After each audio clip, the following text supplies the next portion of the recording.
Amidst everything that we're experiencing with the pandemic and supply issues across the province, we have some glimmers of hope out there, and some recently released statistics with regards to home sales has sparked some interest with a number of people.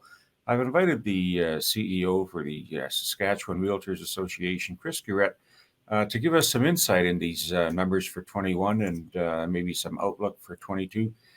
Chris, I know you're busy. Thanks for taking this little break with us and shedding some light on what's happening out there.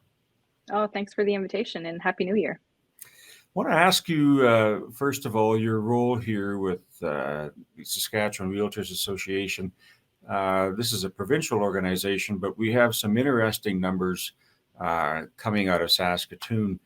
Can you maybe start with maybe what we were experiencing in 20, what led into 21, and how did we do last year?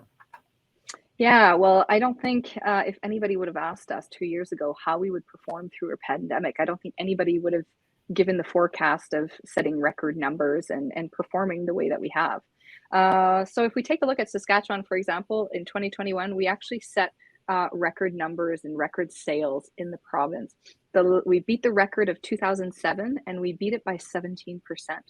And so that means definitely that there's a market that is active, that's performing quite well. And when we look at the Saskatoon numbers, we're seeing those same trends. What's even more concerning in Saskatoon is really those inventory numbers. When we take a look at the 10-year moving average, we're actually 33% lower in terms of inventory that's available for purchase. And that's something that concerns us as we move into 2022. So how do we manage that? I guess with new home construction, people moving in, we've had some impressive immigration numbers federally and stemming here. When you look at the inventory, is the bottlenecks, if you want to say it that way, is it financing, supply issues, availability? You talked about the inventory. Is the new housing starts something that we have to keep an eye on? Yeah, I would say absolutely. I mean, our inventories are going down. That means that even despite record numbers of sales, the new listings were not able to keep up with that. And so that's why we're seeing that decrease in inventory. So what that means for 2022, that means we absolutely need to get homes to the market as quickly as we can. So we need to avoid any of that red tape, any of those policies or taxes that would impact how quickly and how much housing we can get to the market. Because as soon as we start pumping out more immigration, welcoming new people to this province, that's going to put more pressure on that inventory. And so things looking into 2022 that are going to create absolutely some headwinds for the market are inflationary pressures that we're all feeling right now and we hear about in the news every day now. Interest rates will absolutely be going up and predicting in Q2 and Q3.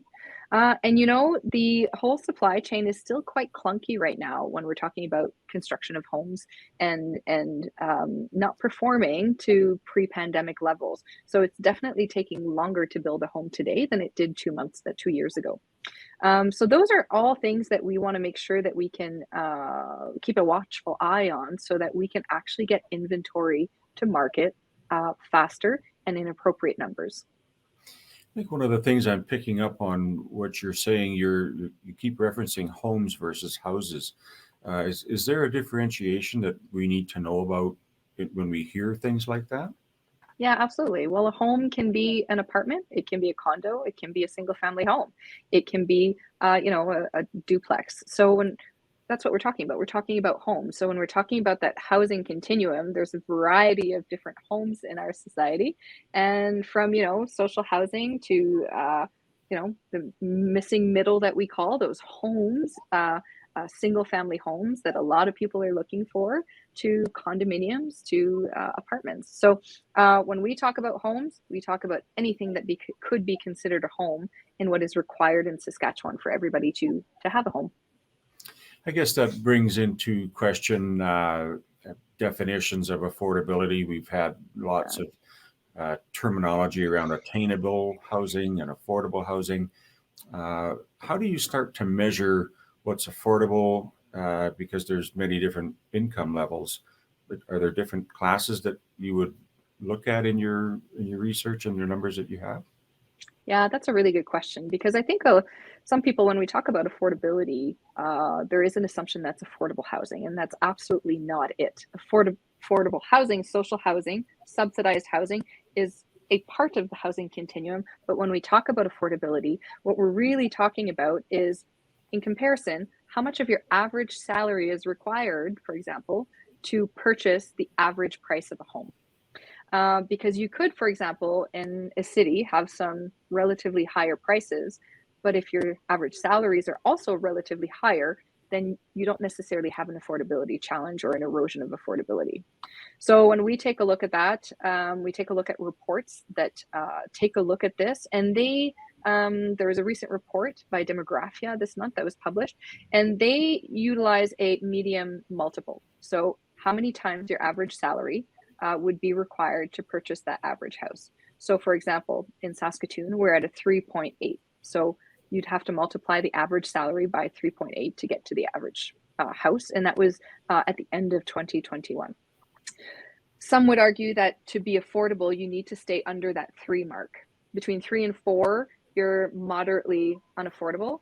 And then you move into that next category. And so Saskatoon is 2.2 points away from that. So for us, that's something that we would recommend to our governments that you need to keep a watchful eye on, municipal, provincial, federal, because once you have erosion of affordability, and I think many of your viewers have probably heard this, there's no amount of legislation that can help bring back supply and bring back prices once it's been eroded.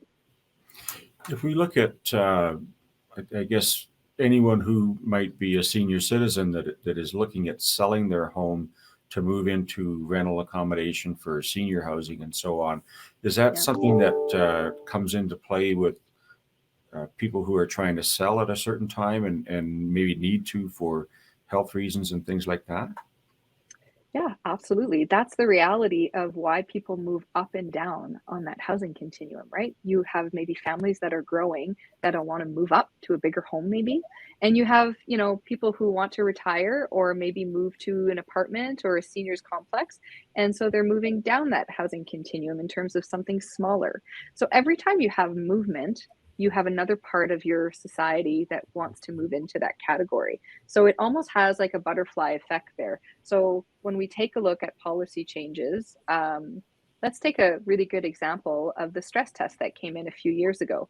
So it created a ripple effect of everybody who was trying to maybe sell their home. The individuals that were looking to buy those homes all of a sudden were not maybe eligible for that mortgage anymore. So it created a blockage on that housing continuum. So that's why we always say housing, even though it's a tremendously local issue, because I'm of the opinion that there's no federal policy that can come in to address a local issue like housing. Every level of government yet has an impact on it, depending on their policies and what they do. So you can easily have a policy stacking effect of multiple policies being brought in at the same time, impacting your real estate market locally. We have a fairly young demographic in Saskatoon and the province, the millennials, if you will. Yeah. Is there a bit of an upswing and some uptake with that demographic and generation that are maybe starting to buy their first homes and move away from mom and dad's place? Yeah, absolutely. We have generally a younger population here in Saskatchewan. We have the highest percentage of millennials in the country right here in Saskatchewan based on the population that we have. And so that is still the group that is still trying to get into home ownership. Certainly, we don't have the same challenges as you would maybe see in Vancouver and Toronto, where really that generation is locked out of home ownership fully, almost, where they require, 25% of them require their parents to help them with a deposit. So that's a pretty big shift economically, and what that means, it's generational wealth that's being passed down, maybe not at the right time, leaving another generation maybe more vulnerable when they need those savings. So it's not a good position that you would want to be in, that you would want your economy to be in, or the wealth of your population to be in for any city. In Saskatchewan, I think we're fortunate. We're still relatively affordable. So when I mentioned the 3.8 multiple for Saskatoon, that means that we classify as 13th out of 42 in the country. And that means that we're still relatively affordable. I would want to personally keep a watchful eye for next year to make sure that we don't dip into that 4.0 and up, because that can happen very quickly. And certainly, if our inventory numbers keep declining, then that would mean the risk of affordability would be eroded even further.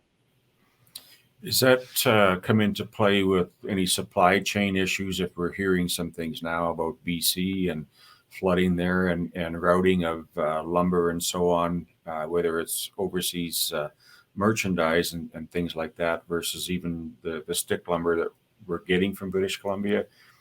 Does that come into play at all with some of these new builds that we're looking at? Yeah, absolutely. Take a look at the lumber prices right now, and they're almost at the same place they were at in the third quarter of last year, which was quite high. And I think now more than ever through this pandemic, everybody seems to be more sensitized on when something happens, even if it's 5 provinces away, it could absolutely potentially have an impact right here. So, the floods in BC are absolutely having an impact on lumber prices. And when prices go up, affordability goes down as well. But it also means, most importantly, is that supply chain. It takes a lot more effort to build and sell a home in this kind of market. So I would hate individuals to think, oh, we have record numbers. That means, things are going really well. I think we also have to remember when it's this type of market, people have to work very, very hard to represent their clients, to build that home. They have to work almost, twice as hard to get to that same place, because it's not easy to get those supplies. It's not easy to compete for all those buyers that want to, buy the same homes. It's absolutely a lot of work. And so that's what we're looking at right now. But hopefully 2022 will allow us to breathe a bit more with that supply chain. I would love to think that we can trust it. I'm calling it a bit clunky because it's not as smooth. It's still working. We can still trust our supply chain, but it could definitely use some help right now. Well, I'm linking, I guess, the fantastic numbers that we're seeing in terms of the sales and so on to the efforts of all of the realtors across the province, in particular here in Saskatoon. But I want to thank you for your work with the organization and, in fact, pass that on through to all the realtors for generating those numbers and helping people sell and buy. If people did want to get a hold of your organization, how would they do that? The easiest way is to find us on social media or our website. Our website is sra.ca, and we're always available to answer any calls that anybody would want. But at the end of the day, when you're looking for some questions on the market and especially your own properties, hire an expert, hire a realtor, and they can help you digest all that. Perfect. Good advice for us. Thank you, Chris, for joining us. Thank you so much, Randy. That's our show for today. I'd like to thank our guests, Alex McPherson from All Saskatchewan and Chris Garrett of the Saskatchewan Realtors Association. I'm your host, Randy Shabila. We'll see you next time on Connect.